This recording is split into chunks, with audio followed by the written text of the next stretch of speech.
আজকে আমি কাচকি মাছের চচ্চড়ি করে দেখাবো। চচ্চড়ি করার জন্য সব সবজি কেটে নিয়েছি, পেঁয়াজ রসুন সব কেটে নিয়েছি। এবার কড়াইতে তেল দিয়ে তেলের মধ্যে নুন দিয়ে মাছগুলোকে ভেজে নেব। মাছগুলোকে ভেজে নিলাম, নেওয়ার পর তারপরে বেগুন দিয়ে দিলাম। বেগুনটাকেও আমি আগে আলাদা করে ভেজে নেব। বেগুন ভাজা হয়ে যাওয়ার পর তারপরে সেই তেলে আরেকটু তেল দিয়ে তারপরে কালো জিরে ফোড়ন দিলাম, রসুন ফোড়ন দিলাম।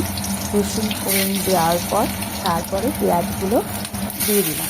পেঁয়াজগুলো দেওয়ার পর তারপরে আমি আলু দিয়ে দেবো। আলু দিয়ে দিলাম।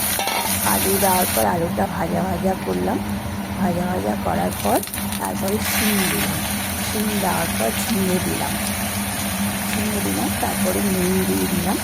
নুন দেওয়ার পর তারপরে সবজিগুলো একটু ভাজা ভাজা করলাম। জিরের গুঁড়ো দিলাম। তারপরে শুকনো লঙ্কার গুঁড়ো দিলাম, হলুদ দিলাম। একটু শুকনো লঙ্কার গুঁড়ো দিলাম, হলুদ দিলাম, একটু ধনের গুঁড়ো দিলাম।